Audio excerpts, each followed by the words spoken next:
Good morning, Ohio. It's James Lewis of the Gruen Truth Radio Network here with Brian Windhorst. Brian is the author of LeBron, Inc., The Making of a Billion-Dollar Athlete. Thank you for joining us, Brian. Thanks for having me. So, a lot of people, when you think of who would be a perfect mentor for LeBron James or would have been the perfect mentor, would have said Clyde Drexler or Dominique Wilkins, but it turns out Warren Buffett, the best mentor option. Yeah, well, he obviously got mentored by players too, but it says a lot about him that in his early 20s that he would have an interest in meeting with Warren Buffett. Now, CEOs and business students and investors have tried to meet with Buffett for decades. That's why they call him the Oracle of Omaha. People go out there to see him, but not often that I think he was maybe 23 or so at the time, but a basketball player want to go get insights there. And that just shows you that, yes, while he was focused on his basketball career, and he certainly had huge goals on the court, some of which he's been able to accomplish, most of which actually, he had goals off the court too. And, early in his life, when he was a teenager, he had the understanding that he was blessed with this incredible athletic body, these incredible athletic traits. And he decided he was going to maximize it. He was going to work very hard on his game. He was going to work very hard and be very disciplined in his training. Well, there was a period of time when he got to become an influential, powerful, rich basketball player that he said, I want to maximize this, not only in making a lot of money, but in creating things that will be lasting after I'm a player, and maybe even things in the community that will be lasting after he's gone. Just throwing this out there because he is working with someone from Arnold's camp, Paul Watcher. Yes. So obviously he's been a great athlete, just like Arnold was. He's becoming a movie star, just like Arnold was. Any chance he'll be a politician, just like Arnold was? Boy, that's a great question. Paul Watcher really helped. And Arnold Schwarzenegger was another one of those guys. He was a bodybuilder who was winning bodybuilding championships, who was just super smart, who was taking his bodybuilding earnings and investing them in apartment buildings in areas of Santa Monica that was where he made his real first money, was real estate. And he saw himself as way more than that. Politics right now in our country is a little bit polarizing, to say the least, and it's shark-infested waters. I feel like he could probably get elected to some office in his hometown right now in Akron. And he certainly has made political statements. I do think he prefers to make impacts on the community more on the ground as opposed to, in government buildings. But, you never know. There's a lot of time left after he retires. I bet Arnold Schwarzenegger didn't think he was going to be the governor of California when he was, starring in Terminator 2. Obviously, looking back, turning down the extra money, I would say that Reebok offered him, going with Nike was the better way, correct? Yeah, you have to understand the time and place. He was 18 years old. He literally was still in high school. He had declared he was going to go pro, so he knew he was going to be rich. He knew the money was coming, but he didn't have the money yet. And, your first year salary as a rookie back then was, like $3.5 million. That's a lot of money, but it's not the kind of money to buy anything you ever want. And he went up to Reebok after school one day. They literally came out of school, went to the airport, took a private plane up there. And Reebok just basically said, listen, we're going to give you a 10-year contract offer here for $100 million. So he was going to get a lot of money. But they said, we're going to give you a $10 million signing bonus if you sign with us right now, and here's the check. Cashier's check made out to LeBron James. You can put it in the bank tomorrow morning and be a multimillionaire. And at that time, his mother was still living in government-assisted housing. And when they gave the check to her, they were smart. They handed it to her. She burst into tears. This is a woman who struggled her whole life, was homeless for a while, and being handed a $10 million check. And frankly, it was such a stunning offer that even though he was interested in Nike and Adidas over Reebok, he didn't know if they would match it. And Reebok was smart. They said, if you walk out of this room, the offer goes away. They put a lot of pressure on him. So, obviously he had grown up watching Michael Jordan and Nikes. He had played in Adidas throughout his high school career. That's where he was comfortable. You certainly knew they were going to make a big offer, but you didn't know if you were going to get this kind of offer. And at 18 years old, think about yourself at 18 years old. I know at 18 years old, I don't know if I'd have been able to say no, but he did.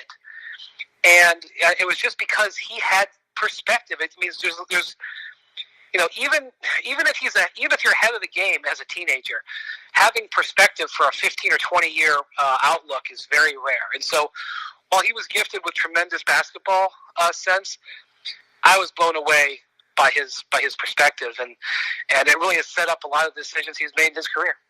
Exactly. Speaking of decisions, was that the worst thing to ever happen to him, the decision? Yes and no. I mean, obviously, it was a terribly produced show. It turned off tens of millions of people. It cost him money. It cost him reputation. It cost him anguish. But to this day, they still don't necessarily think it was a bad idea, because if you watch LeBron at all over the last decade, he's really tried to focus on, player empowerment and taking advantage of one's situation. So he looked at his free agent decision as something of value. And if he said it on Twitter or if he said it on Facebook, they didn't have Instagram back then. He said it on, on a press release, or let a reporter break the story, or said it in a press conference, that value would be going away. That was something that people wanted. Why not capture the value? And to double that, why not capture the value and take that value and give it to charity? They felt that it was a really good decision.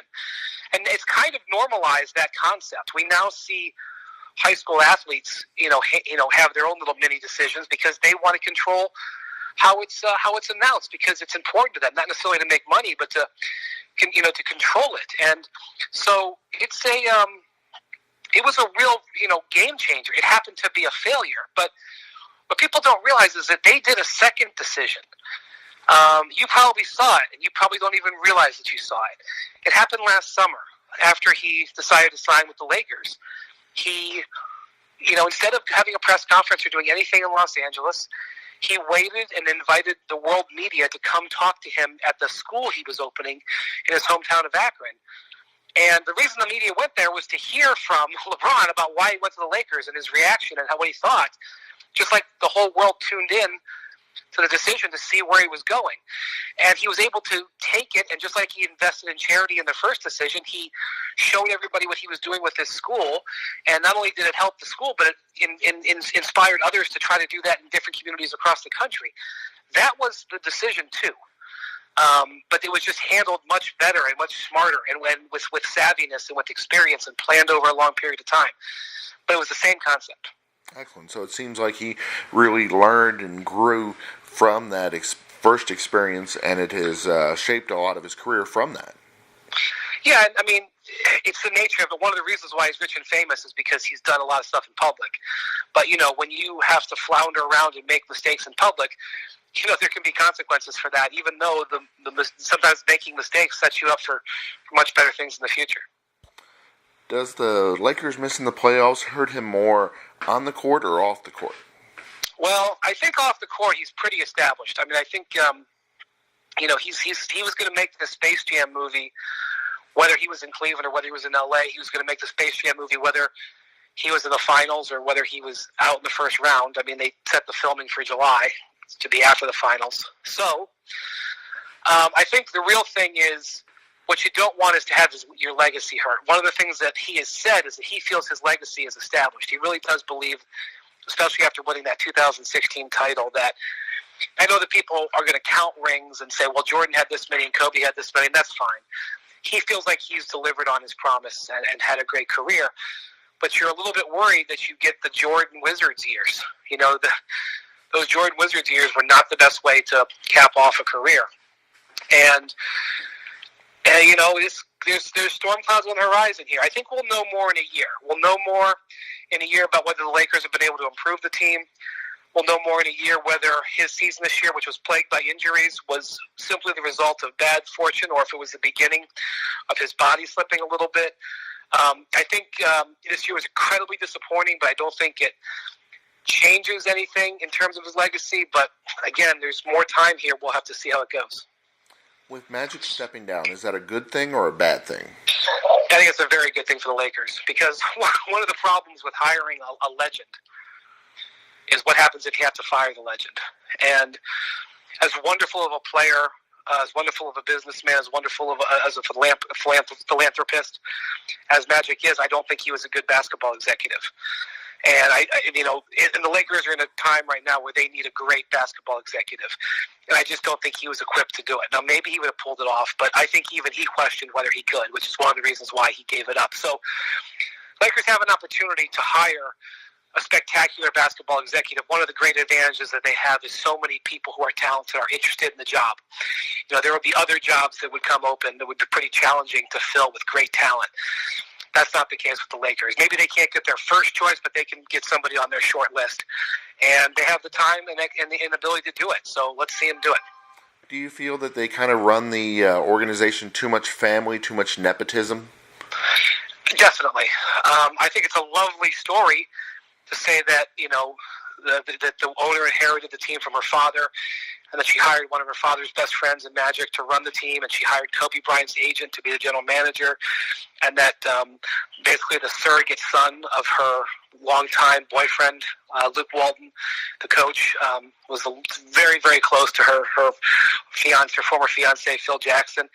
It's a wonderful story, I'm sure, on team outings. It's very warm. It's no way to run a business in 2019. That's $1 billion business. That's probably a $4 billion business. You can't run a team that way. You just can't. I know that sounds harsh, but this team needs to be run with ruthlessness and with the best possible people. And you can't put family first. You can put family first within your own life, but you can't put family first when running a business.